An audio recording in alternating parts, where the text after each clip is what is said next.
যে সমস্ত চাকরিহারা শিক্ষক শিক্ষিকা তাদেরকে নিয়ে বৈঠক করছেন শিক্ষামন্ত্রী ব্রাত্য বসু। তো এই বৈঠকে কি আদেও কোনো সুরাহা মিলবে, বা এই যে বৈঠক, এই বৈঠকে কি কোনো সমাধান সূত্র আসবে? শিক্ষামন্ত্রী যদি এসএসসির দপ্তর থেকে ওএমআর শিট বা তার মিরর ইমেজগুলো বের করে দিতে পারেন, মিরর ইমেজগুলো সুপ্রিম কোর্টে দিতে পারেন, কারা যোগ্য কারা অযোগ্য সেটা যদি ঠিকঠাক প্রমাণ করতে পারেন, তাহলে সুরাহা হবে। কিন্তু হাইকোর্টে যখন মামলা চলছিল, সুপ্রিম কোর্টে যখন মামলা চলছিল, এত দীর্ঘ সময় ধরে যখন মামলা চলেছে এবং সেই সময় শিক্ষামন্ত্রী ব্রাত্যবাবুই ছিলেন, তাহলে সেদিন কেন তিনি এসএসসিকে বলেননি যে ওএমআর শিটগুলো, তার মিরর ইমেজগুলো সেগুলো কোর্টে প্রডিউস করতে? সেই মিরর ইমেজ দেখলে, ওএমআর শিট দেখলে তো স্পষ্ট হয়ে যাবে খাতায় কে পাশ করেছে কে ফেল করেছে। তাহলে কে যোগ্য কে অযোগ্য, কে ভলেন্টিয়ারি সার্ভিস দেবে, কে স্কুলে খাতা দেখে দেবে দেবে না, এতগুলো কথা তো আসতো না। যোগ্য চাকরি প্রার্থীদের সাথে প্রতারণা করা হয়েছে এবং অযোগ্য চাকরি প্রার্থী যারা, তাদেরকে যে নেতারা পাড়ায় টেবিল চেয়ার পেতে বসে লক্ষ লক্ষ টাকা তুলেছেন, তারা আজকে কোথায় লুকিয়েছেন সেটা কি আজকের মিটিং থেকে বেরিয়ে আসবে? তাহলে আমাদের প্রথম কথা হচ্ছে যে কারা যোগ্য কারা অযোগ্য এই তালিকা এসএসসির কাছে কেন নেই, কার নির্দেশে সেগুলো লোপাট করে দেওয়া হলো, এই প্রসঙ্গগুলো আজকের মিটিংয়ে আসছে কিনা সেটা আমরা দেখতে চাই। প্রধান বিচারপতি, সুপ্রিম কোর্টের প্রধান বিচারপতি বেঞ্চের যে রায়, সেই রায়কে চ্যালেঞ্জ করে রিভিউ পিটিশনের কথা বলছে রাজ্য সরকার, সেটা কি আদৌ সম্ভব? সুপ্রিম কোর্টের প্রধান বিচারপতির রায়কে চ্যালেঞ্জ করা যায় কি যায় না সেই বিষয়ে আইনজ্ঞরা জানেন ভালো। কিন্তু কথা হচ্ছে যে রিভিশন করবেন কি আবার আর্জি জানাবেন সব বোঝা গেল, কিন্তু সুপ্রিম কোর্ট যখন বারংবার বলেছে, সুপ্রিম কোর্টেও প্রায় 1 বছর ধরে মামলাটা চলেছে, তার আগে যতবার মামলার তারিখ পড়েছে সুপ্রিম কোর্ট বারংবার জানতে চেয়েছে যে যোগ্য অযোগ্য আলাদা করছি কি করে।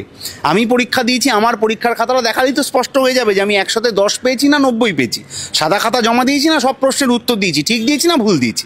এই সমস্ত যা সাধারণ কথা যেগুলো স্বাভাবিকভাবে যে কোনো পরীক্ষার দুর্নীতিতে উঠে আসে, সেই দুর্নীতিতে উঠে আসার ক্ষেত্রে তখন কেন সুপ্রিম কোর্টে এই ধরনের আলোচনায় রাজ্য সরকারের পক্ষে যারা আইনজীবী দাঁড়িয়েছিলেন, জনগণের ট্যাক্সের পয়সা খরচা করে রাজ্য সরকার কোটি কোটি টাকা ব্যয় করে যে আইনজীবীদেরকে সুপ্রিম কোর্টে পাঠালেন, তারা কেন এই ওএমআর শিট ইত্যাদি তথ্য প্রমাণ হাজির করাতে পারলেন না, সেই প্রশ্নের জবাব না মুখ্যমন্ত্রীর সভায় পেয়েছি না শিক্ষামন্ত্রীর কাছ থেকে পেয়েছি।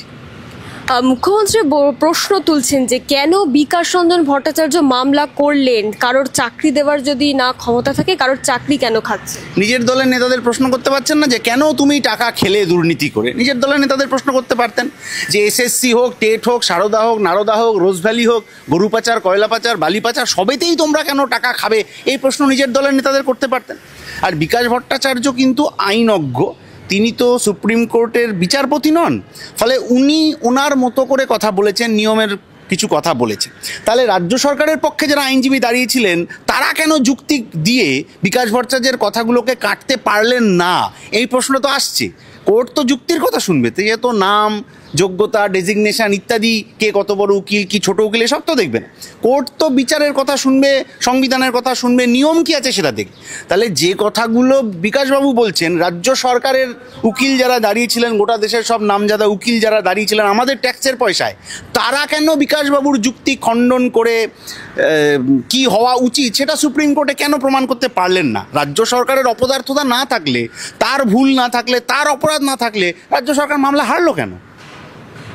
গোটা রাজ্য জুড়ে এখন আমরা যেটা দেখছি একটা নির্মম ছবি, যে যাদেরকে আমরা সমাজের মেরুদণ্ড বলি, সেই শিক্ষকরা যখন তাদের যোগ্যতা আদায়ের জন্য ডিআই অফিস অভিযান করছেন, তখন তাদেরকে নির্মমভাবে লাঠি দিয়ে মারা হচ্ছে।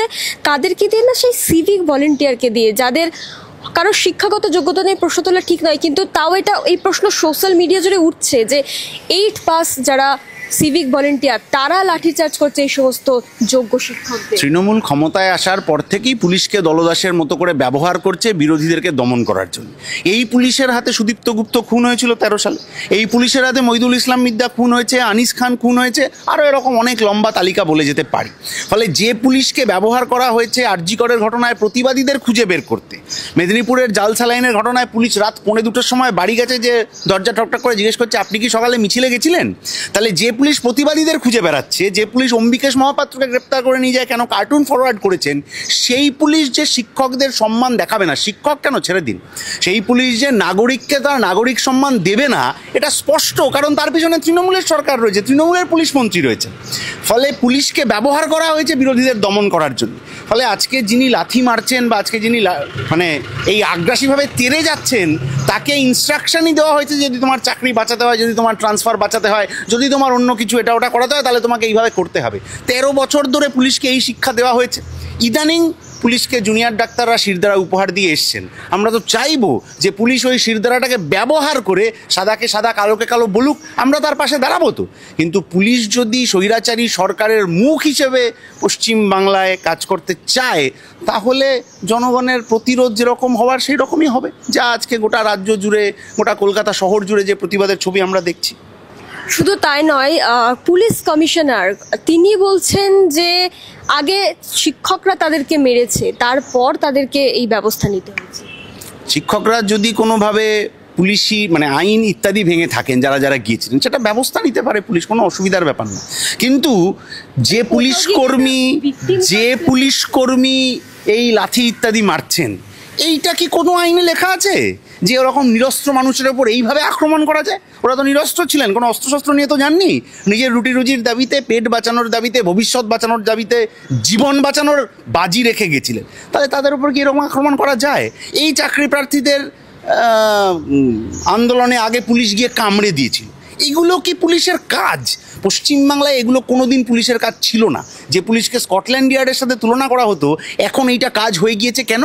কারণ লুটেরাদের, দুর্নীতিগ্রস্তদের, দাঙ্গাবাজদের বাঁচিয়ে গোটা পশ্চিমবাংলার রাজনীতি, সংস্কৃতি, সমাজ ব্যবস্থাটাকে বদলে দেওয়ার যে প্রয়াস এই তৃণমূল করছে, সেই জন্য তারা পুলিশকে এইভাবে ব্যবহার করছে। পুলিশকে অবশ্যই নিরপেক্ষতা বজায় রেখে শিরদাঁড়া সোজা করে কাজ করতে হবে।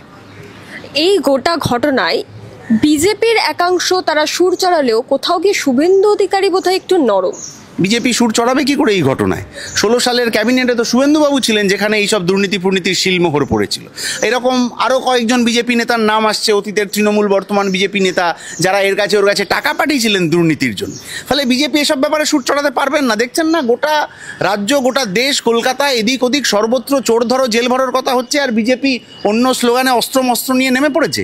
ফলে বিজেপি নজর, যেরকম তৃণমূল নজর ঘোরাতে চাইছে, তেমনি বিজেপিও নজর ঘোরাতে চাইছে, যে কারণে আরএসএস এর নির্দেশ আছে তাদের উপর। 2022 সালের ডিসেম্বরে আরএসএস তাদের একটা পত্রিকায় লিখেছিল যে নিয়োগ দুর্নীতির বিরুদ্ধে লড়াই এত তীব্র করা যাবে না যাতে বামপন্থীরা বাড়তি সুবিধা পেয়ে যায়। আর জি করের ঘটনায় আপনি দেখুন, মেদিনীপুরের জাল সালাইন দেখুন, যে কোনো ঘটনায় আপনি দেখুন, গোটা রাজ্য যখন তোলপাড় চোর ধরো জেল ভরো করে বিজেপি নেতাদের নাম আসছে, অন্য তৃণমূলের নেতাদের নাম আসছে, তখন বিরোধী দলনেতা অন্য কার্ড খেলার চেষ্টা করছেন, কারণ তার উপর আরএসএস এর নির্দেশ আছে। বিজেপি খোলা গড়ায় এই ঘটনার প্রতিবাদ করতে পারবে না, কারণ সেই সমস্ত দুর্নীতিগ্রস্ত লোকেদেরকে গলায় মালা পরিয়ে নিজেদের দলে নিয়েছে। ফলে তার বিরুদ্ধে কথা বলবে কি করে? এই যে ওয়াকফ সংশোধনী করতে হবে, ওয়াকফ যে আইনটা বার হয়েছে সেটাকে সংশোধন করতে হবে, এই নিয়ে সংখ্যালঘু সম্প্রদায় তারা রাস্তায় নামছে। জঙ্গিপুরে একেবারে যে ধুন্ধুমার কাণ্ড, আগুন লাগানো থেকে শুরু করে একাধিক বিষয়। তো এক্ষেত্রে দাঁড়িয়ে কোথাও গিয়ে কি যারা রাস্তায় নেমে প্রতিবাদ করছে, এতে কি আদৌ তাদের কোনো লাভ রয়েছে? প্রতিবাদ করা সব মানুষের অধিকার, কিন্তু প্রতিবাদ করতে গিয়ে অন্য কাউকে আক্রান্ত করে ফেলা, তার অনুভূতিতে আঘাত দিয়ে ফেলা, এগুলো আমাদের সংস্কৃতিতে কোনোদিন ছিল না। এখন সংখ্যাগুরুর মৌলবাদ, সংখ্যালঘুর মৌলবাদ হাত ধরাধরি করে চলে, একটা বাড়লে আরেকজনের সুবিধা হয়। তাহলে হচ্ছে শোলে সিনেমার মতো, জেলার সাহেবের ডায়লগের মতো আধে ইধার আধে উদার করে ভাগাভাগিটা হয়ে যায়। ফলে এখন যখন গোটা রাজ্য 26,000-এর চাকরি ফিরিয়ে দিতে হবে, চোরেদের ধরতে হবে, যোগ্যদের নিয়োগ দিতে হবে, এই দাবিতে উত্তাল, তখন তৃণমূল এবং বিজেপি নজর ঘোরানোর জন্যে এমন কিছু পদ্ধতি চালু করার চেষ্টা করছে যাতে মানুষের মধ্যে উস্কানি বেড়ে যায়, যাতে মানুষ অন্য কথা বলতে থাকে। সেই কারণে এই সব ওয়াকফ টকফ ইত্যাদি নিয়ে এত কথা হচ্ছে। আচ্ছা, এই যে ওয়াকফ বিল এসছে, এত কথা বিজেপির নেতারা বলছেন, আচ্ছা এক দেশ এক মজুরি, এই বিলটা কেন বিজেপি আনতে পারছে না? কেরালায় যদি ডেইলি ওয়েজে 900 টাকার কেউ পেতে পারেন প্রতিদিন মজুরি করে, তাহলে পশ্চিমবাংলায়, গুজরাটে, আসামে কেন পেতে পারেন না? বিজেপি এইসব নিয়ে কথা বলবে না, কারণ এগুলোতে মানুষের ঐক্য বেড়ে যায়, গরিব মানুষের ঐক্য, মেহনতি মানুষের ঐক্য বেড়ে যায়। এই যে শ্রমিকদের সমস্ত আইন বাতিল করে দেওয়া হলো, বিজেপিই করলো, করে নতুন কী সব আইন চালু করলো যেগুলো মালিকদের সুবিধা হয়, এইগুলো নিয়ে কেন বিজেপির নেতারা কথা বলছেন না পশ্চিমবাংলায়? বলবেন না, কারণ তাতে গরিব মানুষ, মেহনতি মানুষের ঐক্য দৃঢ় হয়। এমন জিনিস নিয়ে কথা বলতে হবে যাতে মানুষের মধ্যে ভাগাভাগি কাটাকাটি বেড়ে যায় এবং গোটা মানে এই সমাজটা গোটা একে অন্যের দিকে ঢালতরাল নিয়ে ঝাঁপিয়ে পড়ে। এই লড়াইটা তৃণমূল এবং বিজেপি করার চেষ্টা করছে। আর উল্টো দিকে শুভবুদ্ধি সম্পন্ন মানুষ আরজি করের ঘটনা ধরে, মেদিনীপুরের ঘটনা ধরে, এই চাকরি বাতিলের ঘটনা ধরে মানুষের ঐক্যবদ্ধ লড়াইটা ওই শাসকের বিরুদ্ধে করতে চাইছেন। দাদা, 20 এপ্রিল যে ব্রিগেড রয়েছে ক্ষেত মজুর সমাজের খেটে খাওয়া মানুষদেরকে নিয়ে, তো 26-এর বিধানসভা নির্বাচনের আগে আবারও কি এই যে বিষয়গুলোকে আপনারা টার্গেট করতে চাইছেন? আমরা সবসময় এমন বিষয় টার্গেট করতে চাই যেটা ধর্ম জাত নির্বিশেষে সমস্ত মানুষের উপকারে লাগে। 100 দিনের কাজ যদি আবার পশ্চিমবাংলায় ভালো করে চালু হয় তাহলে সেটা সব ধর্মের মানুষের কাজে লাগে। পরিযায়ী শ্রমিকের স্রোত যদি পশ্চিমবাংলা থেকে বাইরে যাওয়া কমে যায় সেটা সব ধর্ম সব জাতের মানুষের উপকারে লাগবে। বস্তিবাসীদের জমির পাট্টা যদি পাওয়া যায় সেখানে কেউ ধর্ম জাত খুঁজতে যাবে না। আবার রান্নার গ্যাসের যখন দাম বাড়লো সেখানেও কেউ ধর্ম জাত খুঁজতে যায়নি। ফলে দুবেলা দুমুঠো ভাত পেটে, হাতে একটা স্থায়ী কাজ, মাথার ওপর ছাদ, আর পরিবার পরিজন নিয়ে যাতে এই বাংলায় আমি নিশ্চিতে বেঁচে থাকতে পারি আমার ভবিষ্যৎ প্রজন্মকে নিয়ে, তার জন্যে ঐক্যবদ্ধ লড়াই গড়ে তোলার প্রয়োজন আছে, যে লড়াইয়ের বার্তা এই ব্রিগেড দেবে।